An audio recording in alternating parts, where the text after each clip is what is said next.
Welcome, ladies and gentlemen, to Chikara no Rekichi, the history of Chikara.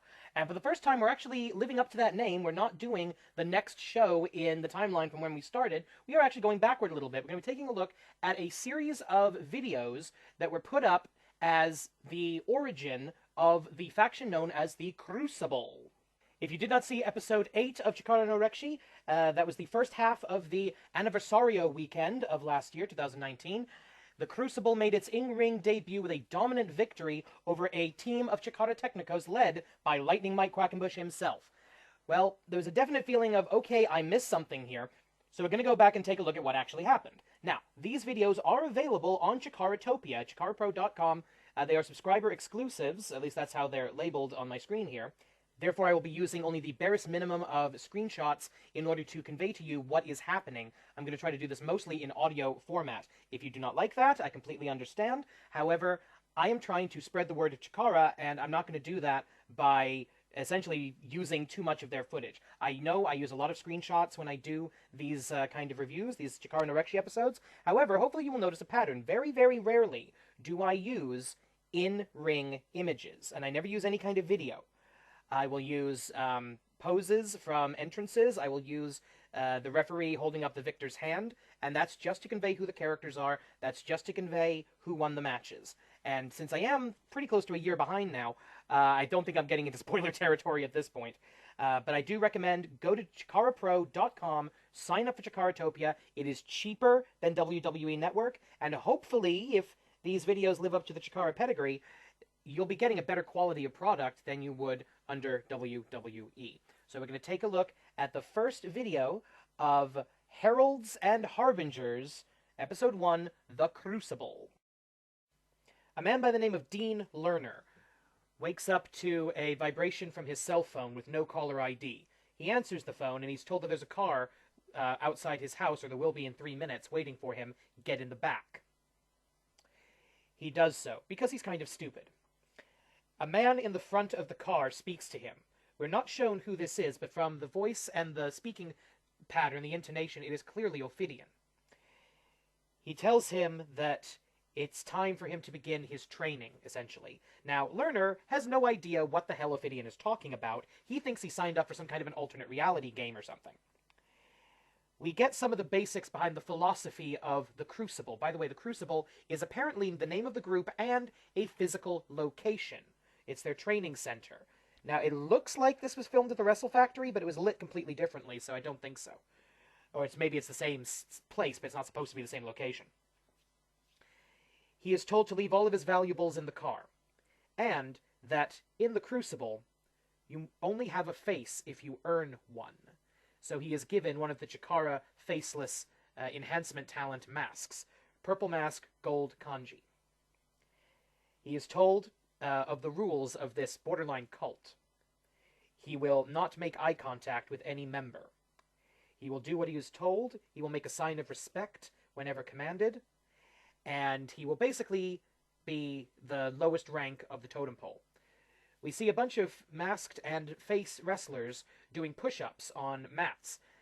Our purple and gold faceless asks if there's an extra mat, and he's told, try the floor. We then see two hooded individuals, one a woman, one a man. I think the man was supposed to be Ophidian, but I'm not entirely sure. We could see a beard, so it looks like he wasn't wearing his mask. So it may have been somebody completely different. I'm not sure who the woman was either. And the woman tells the man, you need to find a new harbinger. The man says, I am in no rush. Cut to black. We hear sounds of painful training. We cut back to Mr. Lerner's house as he's physically being thrown out of the vehicle. He cannot stand under his own power. Ophidian exits. And as the man says, is that it? Am I in? Ophidian proceeds to kick him in the stomach, kick him in the ribs several times, and essentially chokes him out, saying, you are not a jewel. You are not a diamond in the rough. You are not even a speck of carbon. Why should we waste another minute on you? Ophidian leaves. The man is left, a shattered, broken excuse for a human being. Another man receives a phone call. End of video. I freaking love this! Everything about this is awesome, and I love it. Okay, I'm getting some serious cult vibes here. We can talk more about cults in a little bit, because it's Chikara. We actually get to go into some deep stuff. But, okay. I'm also getting a lot of Tiger Mask W out of this. If you've seen the Tiger Mask Double or Tiger Mask W anime, which you should absolutely check out if you get the opportunity, I'm getting some serious Tiger's Den Global Wrestling Monopoly. This is not the Wrestle Factory. This is Ophidian training his own private army. Now, we know what this is. This has to be the contingency plan. For years there... Okay, Chikara no Rekichi. Chikara gets invaded a lot. The Kings of Wrestling, the Bruderschaft des Cruces, the BDK, the Flood, the Gekido. There have been so many invasions throughout Chikara's history that it makes sense that there would be a contingency plan, a backup force of wrestlers to help fight off this inevitable next invasion. I think that's what the Crucible at least is intended to be. It sounds like Ophidian has gone full-on cult leader with this stuff. And I think he might have quite possibly lost his mind. The second video in the series is entitled Fall from Grace. A young man with fuzzy facial hair is training in the Crucible. He is exhausted, he cannot stand, his legs feel like jelly. And a friend, yes, a friend within the Crucible, one of the faceless, black mask, white kanji, and some really impressive dreadlocks, offers him a hand to get to his feet. We then get some video of these two talking outside of the Crucibles. They're walking down the street at night, indicating that the training of the Crucible always takes place at night, after hours. And frankly, it is almost impossible to understand what they're saying. The audio here is terrible. We get a lot of the sound of the traffic, a lot of the ambient noise, a lot of the wind noise, and yeah, it's really difficult to understand. I had to basically take my headphones, turn the volume up to max, and basically shove my headphones halfway through my ear canal. We did get the general idea that Fuzzy, as I'm going to call the guy with the facial hair, is having doubts. He's only been in the Crucible, I think, for 4 days, or 4 training sessions, and he doesn't know if he can do this. Dreadlocks, and I think we get at least one of these people's names, but I couldn't understand it. Dreadlocks is a true believer. He really does follow the philosophy of the Crucible, and he gives his friend a pep talk, encouraging him to stick with it, that the pressure of the training is what makes them great. The fire reveals what the flesh conceals. That's going to be an ongoing catchphrase. Next scene. Fuzzy is again training in the Crucible. Again, he is having trouble getting to his feet. He calls up to a very large, muscular man named, I believe, Max. We get his full name in a minute. And says, "Hey, Max, can you hand me that water?" Max picks up a bottle of water, chugs it, crushes the bottle, and throws it at him. Because apparently, if you're in the Crucible, it's highly encouraged that you be more than a little bit of a dick. Max tells Fuzzy to fight harder next time. So we find out that this isn't just extreme training, do squats until you pass out. This is actual in-ring fighting that these guys have been doing, though we have not actually seen any of that yet.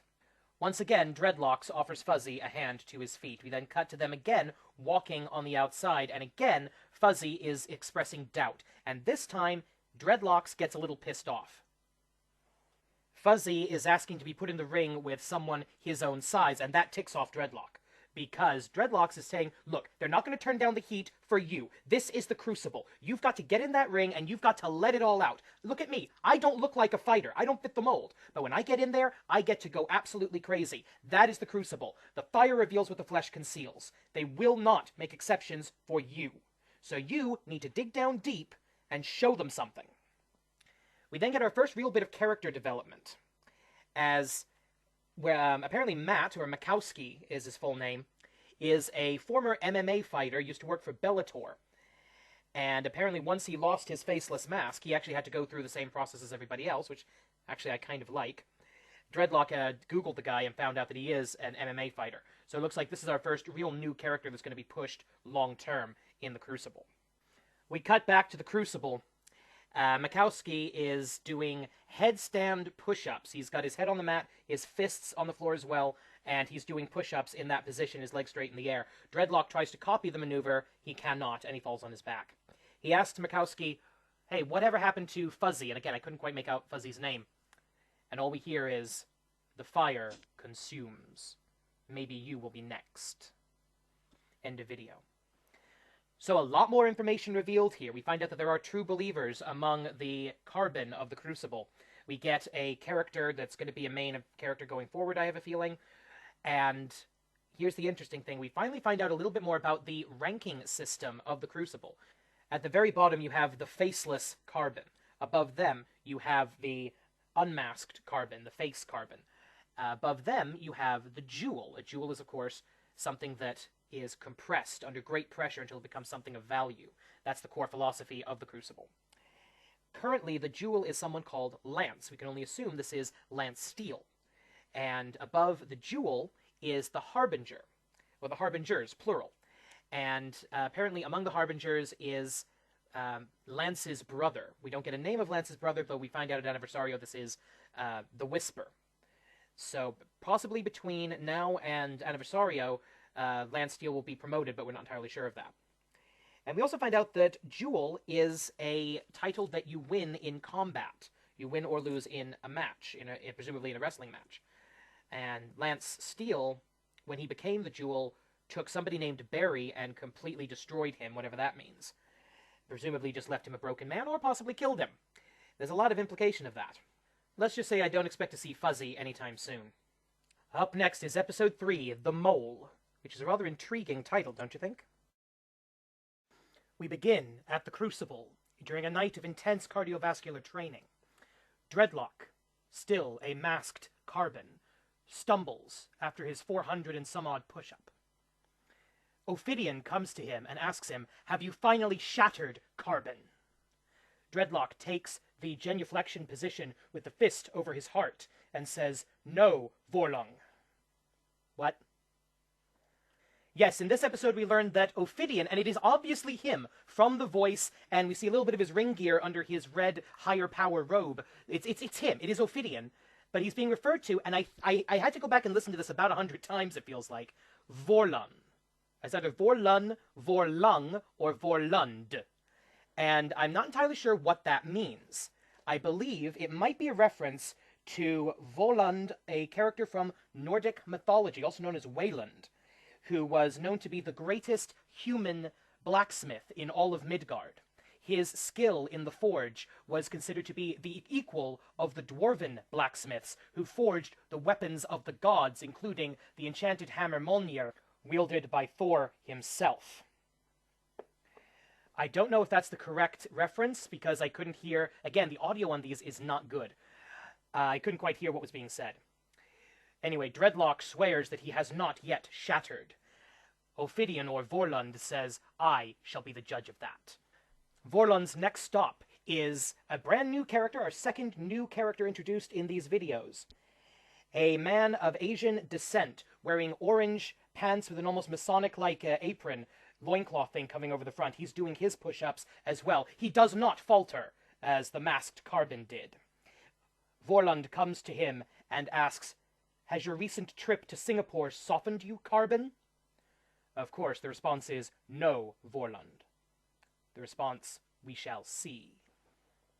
Next, we finally see how the Crucible compete against each other in their training matches. They compete on a wrestling ring. You can hear the bounce of the canvas. You can hear the sound of the ring. However, there are no ropes, no turnbuckles, no ring posts, just the canvas. We see the masked Carbon surrounding the ring as if in a lumberjack match.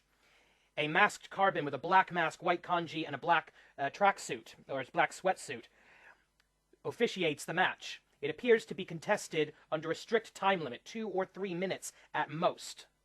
We see our traveling Singapore-returned Carbon facing off against one of his masked compatriots, his masked juniors, his masked kohai. And it is a slaughter.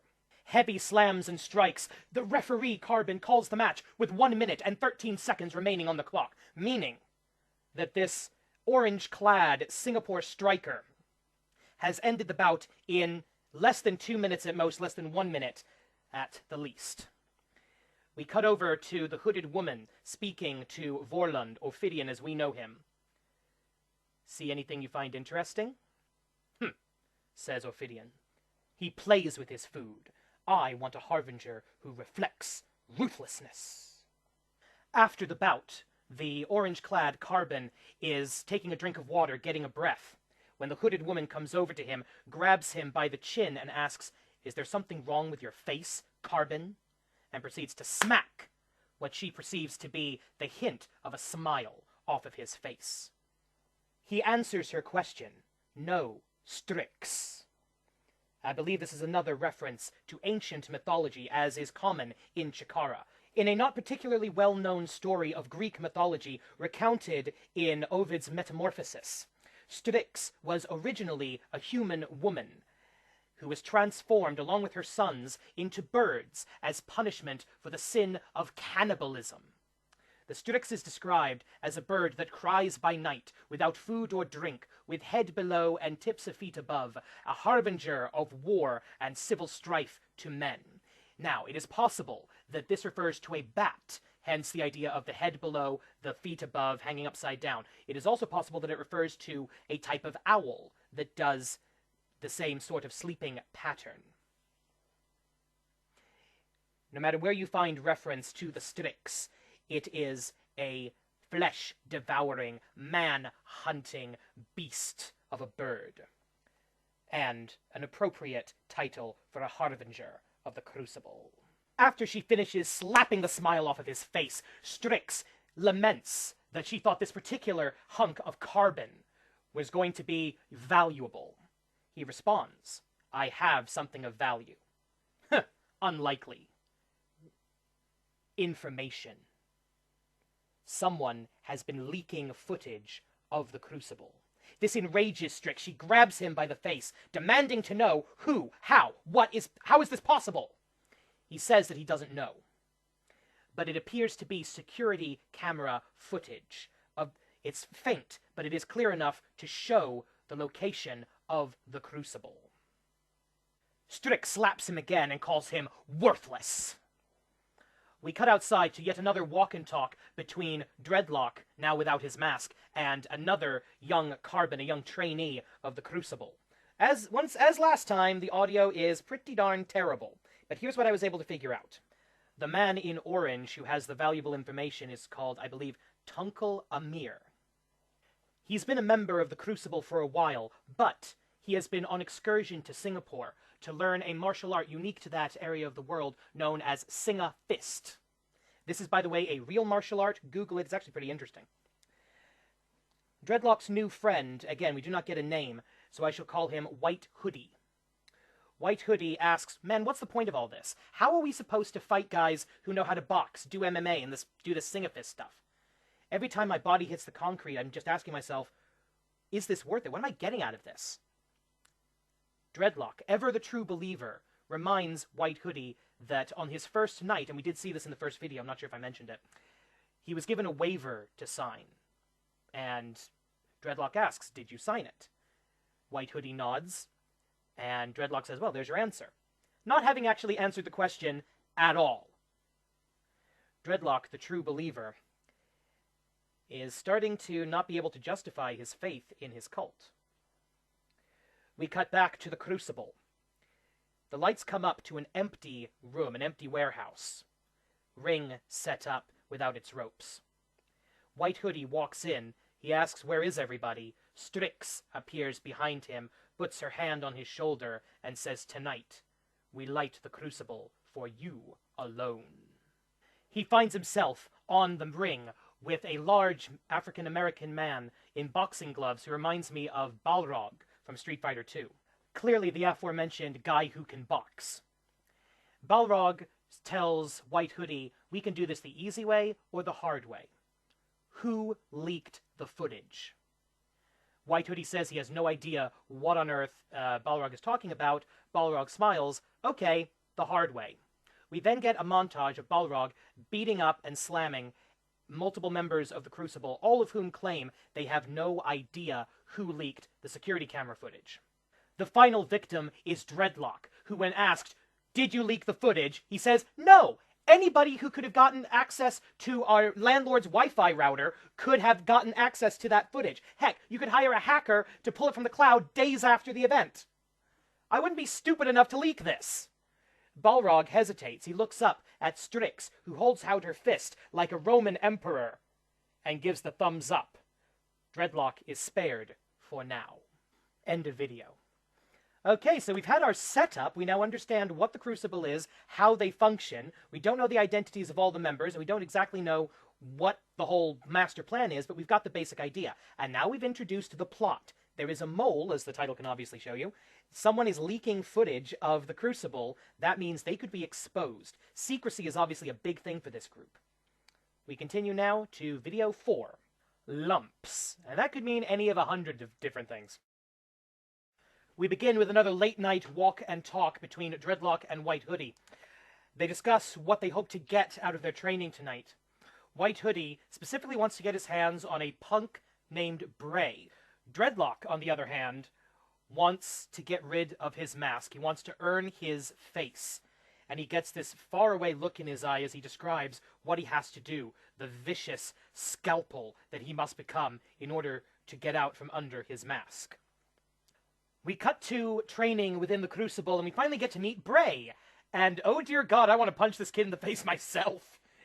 Okay, scrawny white guy with a Napoleon Dynamite haircut who likes to dance and go, hey, hey, hey, like he's the skinny white fat Albert or something, which doesn't really make that much sense. He talks down to our two masked lumps of carbon, with some unfortunate racial undertones to it. We are introduced to a new character, Evan Matthew de Morse, I believe is how it's pronounced, and Bray says, hear ye, the new Harbinger has arrived. This man has not been granted this rank yet, however, but Bray is so confident that nobody can last a minute with de Morse that he's willing to actually wager $300 for anyone to last 45 seconds. Money is not honor! That screeching voice would be a P.O.'d Strix. Everybody assumes the genuflection position as Strix enters the Crucible. You cannot inherit honor, Carbon. This sort of confirms that this Bray guy is a rich kid who fights for the fun of it, and that he's inherited a good bit of money. Honor through pain, Carbon. The hooded second-in-command, I think we can safely call her, of the Crucible, summons Devantes, the rather large gentleman that I was referring to as Balrog a moment ago, and tells him to help this Carbon see if he has any honor left. Obviously, a wrestling match ensues, and it's pretty short. Again, within the 2-minute time limit of a Crucible training bout, Devantes destroys, obliterates Bray, hitting him with a TKO, a Fireman's Carry Cutter, to end the contest with a knockout. As punishment for his failure, Bray is forced under the mask, and we learn that rank within the Crucible can be given, and it can be taken away. He is just another masked Carbon.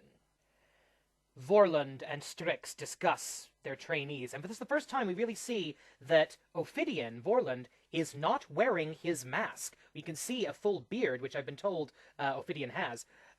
We see the full beard. He is clearly not wearing his hood, which is, well, he's wearing a hood, but you know what I mean.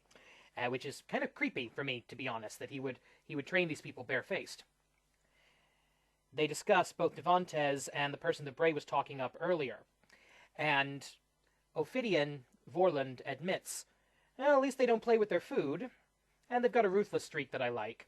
In time, the fire shall reveal all. We cut to a man named Preston in his bed receiving the phone call from Ophidian telling him that the car will be outside in 9 minutes. Be ready. I believe this to be Preston Blathers because he says, well, that's not my real name, but yes, this is Preston. And the lighting was such I couldn't quite tell who it was supposed to be, and he wasn't wearing his glasses. So maybe a coincidence, it's maybe Preston Blathers. I don't know. We return to Fight Night in the Crucible, and we finally get a match between Dreadlock and White Hoodie. Dreadlock pounces on his friend, in very large quotation marks, and eventually taps him out to a rear naked choke that he holds on even after the match is called in his favor. This ruthlessness earns him his face as we see his mask dramatically removed, and he shows his face with a sick smile. End of video. No mention of the traitor or the leaked footage in this episode, but we get more details on how the structure of the Crucible works. Even when you obtain a higher rank amongst the Carbon, you are not safe. Any failure can lead to the mask being forced back upon your head. Up next, Episode 5, Flushed. Well, that was definitely Preston Blathers in the last clip. We see Preston in the back of the car. He's given the waiver to sign. He's given the mask, blue mask, white kanji, to put on his face. He tells Ophidian, "Why do you want me to do this? I know who you are. You know who I am. So put it on," says Ophidian. Preston isn't going to receive any special treatment here. He puts on the mask, leaves his valuables in the car, removes his glasses before he puts on the mask, luckily enough, and enters the Crucible. We cut to mid-training, and Preston is flat on his back, saying he cannot feel his fingers. White Hoodie and Dreadlock offer him a hand up, pointing out, you don't need your fingers to stand on your own 2 feet. Preston asks why are they doing this, and we find out because apparently Bray couldn't keep his mouth shut, so the whole group is being punished for his idiocy. We cut to Ophidian and Strix in their hoods, and this is the first time we actually get a clear confirmation from the graphics on the wall of the building. This is happening at the Wrestle Factory. This is not just they're using the Wrestle Factory as a set for another location. This is actually happening at the factory. That's canon. And I want to know why the hell... Well, actually, no. How much does Mike Quackenbush know about this at this point in the story? Ophidian says, let's throw some fresh carbon into the fire, to which the entire group responds, the fire reveals what the flesh conceals. A barely mobile Preston Blathers is half rolled, half thrown into the ring, and he has a fight with Devantes. And Preston actually gets in a couple of good forearm strikes before eating a TKO for a very quick knockout. Our next fight is between White Hoodie and another speck of carbon in a purple mask with a yellow or gold, I can't quite tell, kanji. White Hoodie takes the early advantage, but is quickly tapped out by his opponent, who in victory earns his face as his mask is removed. We cut to a quick establishing shot of the outside. We're back in the car. It's still raining. And then we get a face of who's doing the driving. It's not Ophidian this time. It's the Whisper. So this is our first confirmation that the Whisper is involved in the Crucible. We saw that at Aniversario, of course, but this is the first time, canonically, if you're watching this in the correct order, that we find this out. We find out a few more details. After the first night, the Carbon is responsible for their own transportation. If they're late, they're done. If they post about this on social media, they are done. They are responsible for their own clothing, their own water, etc., etc. Although Whisper looks at the waiver form, why does this waiver read Joshua Wells? Preston Blathers reveals that is his legal name. He's kicked out of the car and told to return Wednesday, 2 a.m. Don't be late. Yeah, this is definitely happening after hours at the Wrestle Factory, and technically in the wee hours of the morning, what I like to call Oh Dark Stupid. We get another walk and talk with Dreadlock and White Hoodie. White Hoodie points out that ever since losing his mask, Dreadlock seems to be more vicious. He has a mean streak now. And proud of this compliment, at least from his point of view a compliment, Dreadlock, our true believer in the Crucible, says, why do you think that? You think I got a mean streak? White Hoodie says, well, yeah, you could have taken it a bit easier on me in the ring. All emotion drops from the face of Dreadlock. No, I couldn't. You think it's bad when Bray mouths off? Imagine how the Heralds would treat us if they thought we were going easy in the ring. Speaking of the Heralds, we cut to Strix in her hoodie on a blue-lit throne. She asks the assembled Crucible, who has been hardened into something precious? One man, the man who just recently lost his mask, steps forward and takes the genuflection position, proclaims that the fire reveals what the flesh conceals. He is challenging Lance Steele for the rank of Jewel. They take their positions. The referee calls for the fight.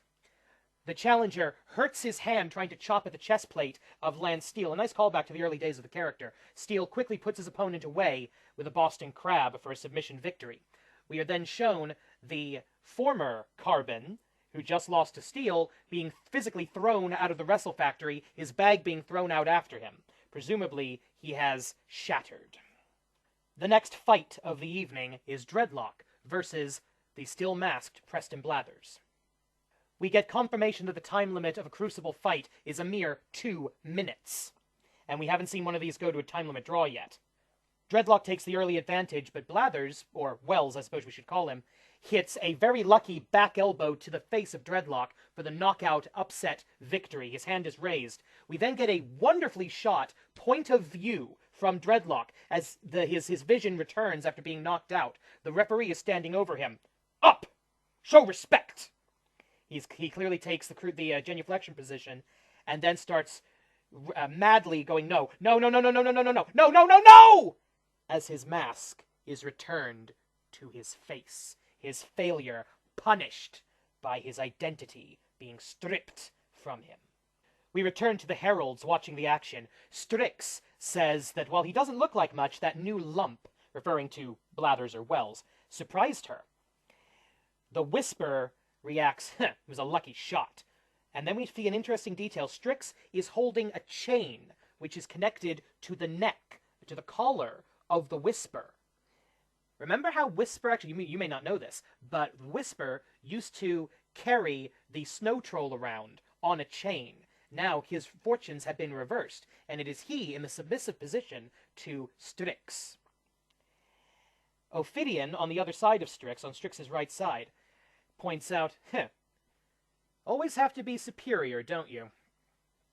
A reference to the time that the Whisper stole Ophidian's mask and identity and called himself the superior Ophidian.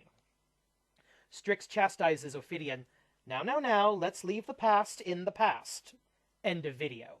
The biggest thing in this video is that we establish the Whisper being a member of and fairly high ranked within the Crucible. We also introduce Preston Blathers, Joshua Wells, as a character that we, the viewers, are already familiar with and like. We now have a couple of out-and-out protagonists, and we are tying this in now to the greater Chikara universe, having confirmed this is taking place in the Wrestle Factory. This is taking place in the same world as the rest of Chikara. I want to get through this, guys. Episode 6, 0. This one jumps straight into the action as we see Dreadlock and White Hoodie fighting Devantes in a parking lot somewhere. Devantes knocks down Dreadlock, stands over him, and tells him, "If I don't fight, I can't sleep." And as he's monologuing, he gets a knee to the face from Joshua Wells, Preston Blathers. The three protagonists hear the oncoming sirens of the police and decide, time to be elsewhere, and they run off. We cut to the Crucible, and it's revealed that Bray has earned his face back at some point since the last video. The others agree that they're all going to name their first hemorrhoid Bray. Devantes walks in and sees the still masked Dreadlock and White Hoodie and simply says, "I'm going to sleep well tonight." He doesn't attack them. He doesn't physically engage with them. This is not the time nor the place to do that. He walks off. Bray jumps down from ringside and talks to his favorite bully victims and says he's going to be the next Harbinger. Well, it's certainly not going to be one of you two, is it? And with that, it's time for the first fight of the night. It's Joshua Wells, formerly Preston Blathers, versus Bray, and they go to a time limit draw. Never seen this before. They take the genuflection position in the ring. Everybody from the outside, from the lumberjack position, for lack of a better term, comes into the ring and proceeds to kick the ever-loving crap out of both of them. Apparently, failure is not tolerated, and since both of these men failed to get the job done in under 2 minutes, they get a nasty beating, including from their friends in Wells's case, and from their enemies in Bray's case. So, massive beating, basically about 10 guys kicking the crap out of you for a couple minutes. Not pretty. We cut to the outside as Wells is basically being carried home from the Wrestle Factory by White Hoodie and Dreadlock. And sometimes I hate it when characters are more self-aware than the writers. Joshua Wells, Preston Blathers, points out, "This is crazy. This is messed up. It's like we joined a cult or something." No, not something, dude. You joined an effing cult. Somewhat surprisingly, Dreadlock agrees with this assessment, and he's been the true believer since episode 1. And that's when we find out he's been trying to get a signal out there. He was the one, Dreadlock was the one who's been leaking the security footage the whole time. when he said anybody could have gotten into the cloud or anybody could have gotten into the landlord's Wi-Fi server to get that security footage, that's how he did it. I like this. I did not expect this until we were basically told exactly what happened. So very, very well done there. The three protagonists agree that they've got to get the message out somehow. We then cut to a fairly jarring shot of daylight. First time in this series we see daylight, and it's Green Ant in his car. He gets a phone call from Preston Blathers, Wells, and he looks at the identification, shakes his head, and refuses the call. He gets out of his car. We see he's wearing a green and yellow Ant Hill University sweater, which, brilliant attention to detail there.